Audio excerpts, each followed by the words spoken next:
From Ballen Studios and Wondery, I'm MrBallen, and this is MrBallen's Medical Mysteries, where every week we will explore a new, baffling mystery originating from the one place we all can't escape, our own bodies. If you like today's story, please go for a jog with the follow button, and when they ask for a drink, hand them a water bottle that's been filled with vodka.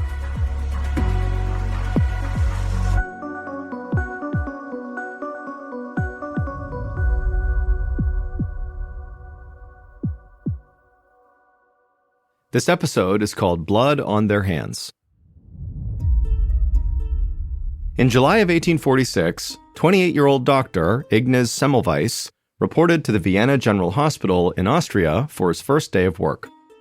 Vienna General had been established over 60 years earlier in the 1700s. Dr. Semmelweis was proud to work there, and even more proud to be working in obstetrics, where he'd get to help expecting mothers. As part of his job, Dr. Semmelweis would work in one of the hospital's 2 maternity wards. Dr. Semmelweis felt optimistic, but also nervous. He'd only recently graduated from medical school and was relatively young for such an important position. But his strong work ethic had helped him rise through the ranks quickly, and he was determined to prove himself to his new coworkers. That day, Dr. Semmelweis walked up the cobblestone street to the hospital's double doors. He pulled them open and went inside, walking through the echoey hallways until he reached the first maternity ward, which was called the First Division. He wanted to make a good first impression on his new coworkers, so he smoothed out his mustache and straightened his jacket. Then he opened up the door, and what he saw next completely changed how he felt about his new job. A pregnant woman was kneeling on the floor, crying and screaming, but she wasn't giving birth. She was begging a doctor to let her leave and go to the other maternity ward, which was called the Second Division. The woman on the ground said she would do anything to be transferred there. If she stayed where she was sure she would die. Dr. Semmelweis had heard rumors about the First Division maternity ward. In fact, most people in Vienna had heard these rumors. There were whispers that the First Division was far more dangerous than the Second, that women who gave birth there were far more likely to become sick and die. Looking on from the doorway, Dr. Semmelweis wanted to rush forward and comfort the crying patient, but the other doctors had already lifted her off the floor and put her onto one of the many beds in the room, assuring her everything would be just fine, but she was going to stay here. Even though Dr. Semmelweis was technically in charge, he didn't want to interrupt what was happening. He still felt like he didn't really understand the dynamic of this place, and he needed to learn his way around the wards and win his colleagues' trust first. A few hours later, the same woman who'd been crying on the floor asking to leave the First Division went into labor, and Dr. Semmelweis supervised the delivery. And after seeing how scared this woman was, Dr. Semmelweis let the woman squeeze his hands during the delivery so tightly that his fingers turned blue. Thankfully, though, her delivery went smoothly, and she gave birth to a healthy baby. But even though she and her child were okay, Dr. Semmelweis couldn't get the image of her crying and begging to leave the First Division out of his mind. The situation still made him very uneasy. He wanted to make sure women did not feel afraid under his care. And so Dr. Semmelweis made up his mind to learn as much as he possibly could about this First Division and see what was going on here. As afternoon turned to evening, Dr. Semmelweis pulled another doctor aside to talk about what he'd seen that morning. They stood in the hallway outside the First Division, their jackets stained with blood and sweat from a long day's work. Dr. Semmelweis told his colleague that they were both men of science. As such, he asked if there was any scientific proof that the First Division was in fact deadlier for the women inside of it than the Second Division. The other doctor said yes, there was scientific evidence that demonstrated that. He dropped his voice low, just in case any patients were in the halls, and he told Dr. Semmelweis the mortality rate for mothers in the First Division could be as high as 18%, but in the Second Division, it was much lower, only about 2%. Dr. Semmelweis was shocked. Those numbers meant that nearly 1 in 5 women died in the first ward, but only about 1 in 50 died in the second. Suddenly, that woman's fear from earlier in the day seemed totally justified. The other doctor explained to Dr. Semmelweis that the patients in the first ward seemed to be dying of something called childbed fever. This was a poorly understood illness that affected women who'd recently given birth. 1 to 3 days after delivering their baby, these women would develop severe abdominal pain and high fevers and would sometimes become delirious, and then they would die. Dr. Semmelweis's colleague stopped speaking for a second as another doctor rolled a woman by on a gurney. When she was back in the maternity ward, safely out of earshot, the doctor continued. He said there had been plenty of meetings at the hospital to discuss the differences between the two wards, but even one of the hospital's leading disease experts, a forensic pathologist named Dr. Jacob Kolechka, couldn't find anything to explain the vast difference in mortality rates. Dr. Semmelweis scratched his chin and glanced down at his blood-stained jacket. It really needed to be washed, and he really needed to get home and get some rest. He thanked his colleague for the information, and as he walked down the hospital's hallways, he thought over everything he'd just learned. Dr. Semmelweis believed it was his responsibility to figure out exactly why so many women were dying at this hospital in this first ward. He decided that the very next day he would visit the second division and try to learn what made it so much safer than the first. The following morning, Dr. Semmelweis grabbed a new crisp white coat from his office and put it on. He walked down the echoey hallways toward the maternity wards, then opened the door to the second division. It looked nearly identical to the first division. Dr. Semmelweis took note of the same pale walls, the same beds lined up in rows, the same ventilation systems bringing fresh air into the room. However, the patients in the second division seemed much happier and more at ease. Dr. Semmelweis walked past their beds to the back of the room where all of the equipment used during deliveries was stored, and he began pulling open a few drawers. Inside of them, he saw stacks of metal forceps and scalpels. They were the exact same tools used in the first division. Dr. Semmelweis turned away from the storage area and back to the main section of the room, where he watched staff members bustle from one patient to the next. And that's when he noticed something interesting. There was one major difference that Dr. Semmelweis could see between the staff of the two maternity wards, and he thought it might be the key to solving this mystery. Several months later, the doctors and medical students who worked in the first division gathered in one of the hospital classrooms where medical lectures were normally held. It was a small space with wooden tables lined up in front of a chalkboard. Dr. Semmelweis stood at the front of the room, deep in thought, one hand nervously twirling the end of his mustache. Over the past few months, he'd gone back and forth between each ward, taking note of how the different staff members worked. Eventually, he believed that he'd gathered enough evidence to prove his theory, and so he'd called this meeting with everyone who worked in the first division to let them know what he'd discovered. Once everyone was in their seats, Dr. Semmelweis announced that he'd been keeping a careful eye on the first and second divisions, looking for something that could explain the huge difference in mortality rates. He said the two wards were similar in almost every way except for one. The first division, so the more deadly division, was staffed entirely by male doctors and medical students. The second division, the safer one, was staffed by female midwives. In the mid-1800s, when this story took place, midwives would have gone through an apprenticeship program, not a formal medical education. Because of this, they were considered less educated than doctors and wouldn't have been allowed to teach medical students. But since Vienna General was both a hospital and a medical school, it needed two maternity wards, one for doctors who could train students to handle pregnancy and childbirth, and another one for midwives who mostly managed the place themselves. For Dr. Semmelweis, the fact that the two wards had such different personnel seemed very important. Then Dr. Semmelweis said something that shocked this room full of doctors and medical students. He wondered aloud if maybe the midwives actually knew how to deliver babies better than the doctors. The doctors scoffed, and the medical students shifted in their seats, uncomfortable with the idea that midwives might be more knowledgeable than they were. Dr. Semmelweis was uncomfortable too. It wasn't easy for him to consider that after years of medical training, he might not be as much of an expert as he thought. But Dr. Semmelweis didn't want to let his ego get in his way, so he pressed on. He told the men he'd noticed that women gave birth on their backs in the first division. That was a standard procedure for doctors, supposedly because it gave them a better view and more control over the birthing process.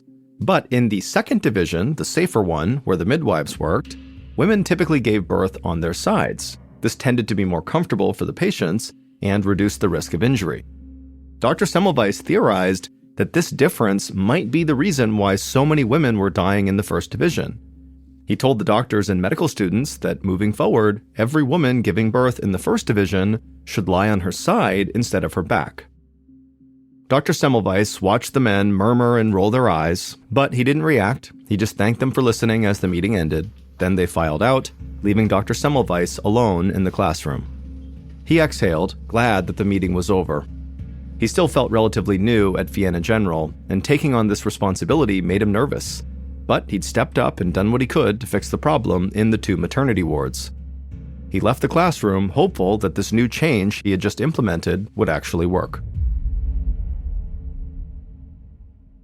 Over the next few months, Dr. Semmelweis spent more time in the First Division, making sure everyone was following this new protocol by having the patients give birth on their sides. Now, there was not an immediate change in the mortality rates, but Dr. Semmelweis held on to hope that his idea would work eventually. Only it didn't. Almost every day, Dr. Semmelweis heard about or witnessed multiple women dying in the First Division. He had to admit that his theory must have been wrong. Even with this new policy, the mortality rate in the First Division was as high as ever.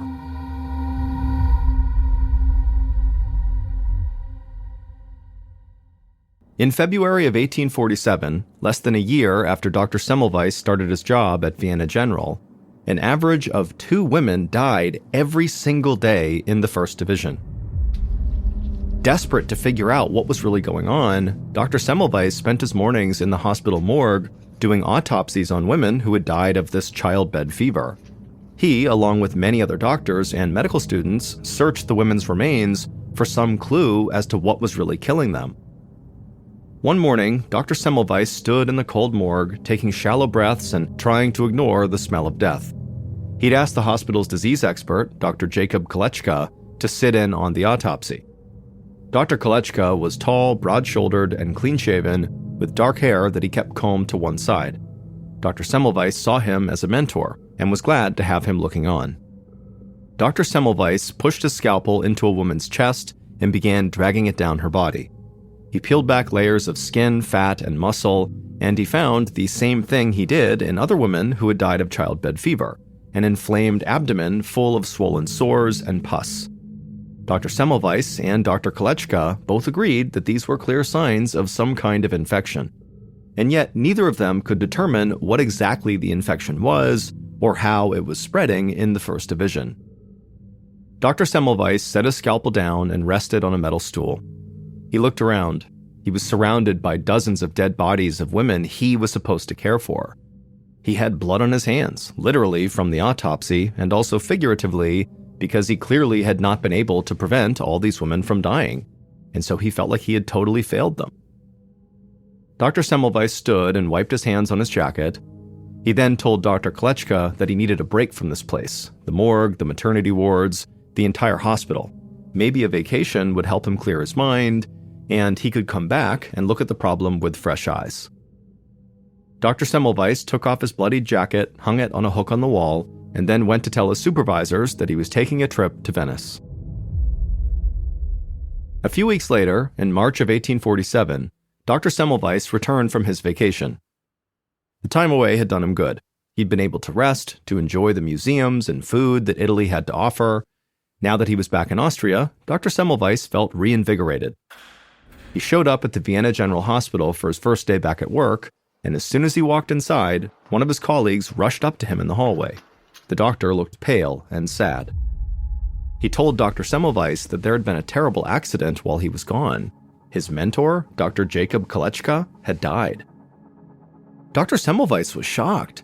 Dr. Kolechka had been young. He asked his colleague what happened. The other doctor sounded unsure as he explained it.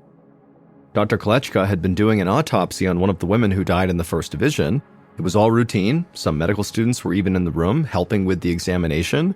Then one of the students accidentally cut Dr. Kolechka's finger with their scalpel, and the wound became infected, and a few days later, Dr. Kolechka was dead. Dr. Semmelweis swallowed the knot that was growing in his throat, and he shook his head in disbelief. The story was as heartbreaking as it was frightening. Dr. Semmelweis did autopsies all the time. He never imagined that getting a tiny cut during one of those autopsies could kill him. But while Dr. Semmelweis was obviously reeling from this terrible news, his mentor's death also made him curious. He asked his colleague if an autopsy had been done on Dr. Kolechka's remains. His colleague said yes, and said that he would go down to the lead pathologist's office and grab the records if Dr. Semmelweis wanted him to. Dr. Semmelweis just shook his head and said he would head there himself right now.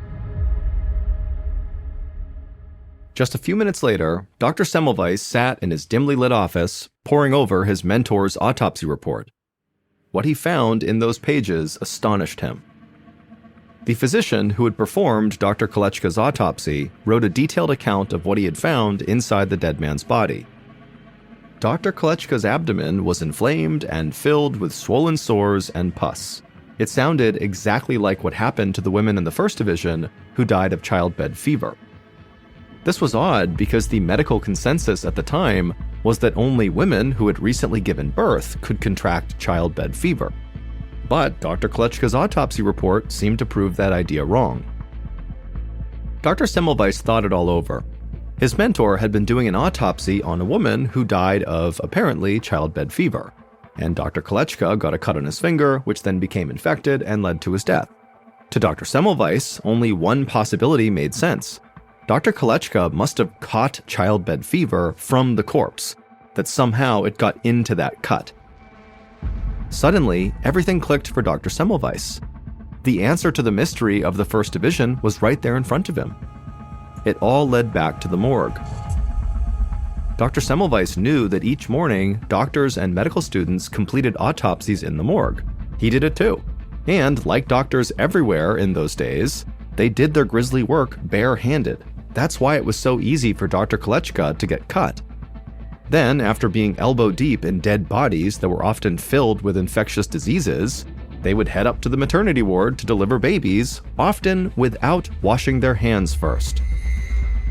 Looking over his mentor's autopsy report, Dr. Semmelweis theorized that Dr. Kolechka contracted childbed fever from what he called cadaverous particles inside the corpse he was examining. They were probably all over the unwashed hands of doctors and medical students who did autopsies each morning. Then they spread those particles to women in the First Division, directly causing the spread of childbed fever. And Dr. Semmelweis had a clear explanation for why the same thing did not happen in the Second Division that was run by midwives. Midwives do not do autopsies. So there was no way they would ever come in contact with any of these so-called cadaverous particles that could spread this illness. Dr. Semmelweis pushed the autopsy report aside. He jumped up from his desk and sprinted down the hallway to the First Division. His findings could save countless lives. As soon as he got to the first maternity ward, Dr. Semmelweis made an announcement. After completing their autopsies, all doctors and medical students would be required to wash their hands in a chlorine solution before they entered the First Division. Chlorine was one of the only known chemicals that could completely remove the smell of dead bodies from clothing, medical tools, and people's skin. Because it got rid of the scent, Dr. Semmelweis figured it would also remove the cadaverous particles that were spreading this deadly illness. And the results of this new hand-washing policy were remarkable. In April of 1847, the First Division had a fatality rate of 18.7%. By June, the fatality rate had dropped to only 2.2%, about the same as the Second Division. Dr. Semmelweis had just inadvertently discovered how to use hand washing to stop the spread of infectious disease. These days, we know the cadaverous particles he talked about were actually just germs. But this was years before the scientific community began to accept the idea that disease can be caused and spread by microorganisms like bacteria and viruses. At the time, the idea of hand washing with anything more than just water was totally radical, and Dr. Semmelweis actually faced a serious backlash for his suggested policy. Many doctors at the Vienna hospital undermined him and refused to follow his protocols, because according to them, doctors were gentlemen, and gentlemen's hands were always clean. Dr. Semmelweis fought back and actually ended up losing his job. And unfortunately, after he was fired, the hospital returned to its totally unhygienic way of not requiring doctors and medical students and everybody who's on staff to wash their hands. It would take another 20 years for germ theory to catch on elsewhere and for hand washing with antibacterial chemicals to become common in medical facilities. By that time, Dr. Semmelweis was dead. He passed away in 1865 after contracting a bacterial blood infection called sepsis, which, ironically, he got after a cut on his hand became infected.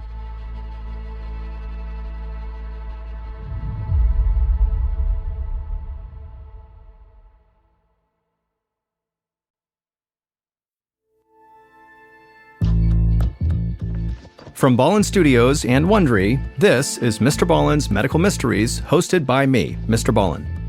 A quick note about our stories: we use aliases sometimes because we don't know the names of the real people in the story, and also, in most cases, we can't know exactly what was said, but everything is based on a lot of research.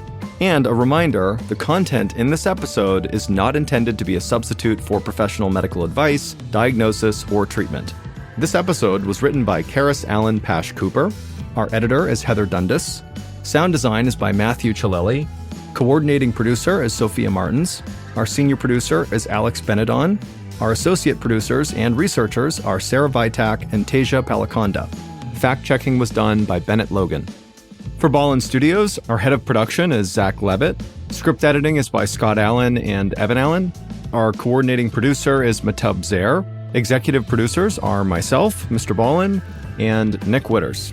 For Wondery, our head of sound is Marcelino Villapando. Senior producers are Loredana Palavoda and Dave Schilling. Senior managing producer is Ryan Lohr. Our executive producers are Aaron O'Flaherty and Marshall Louis for Wondery.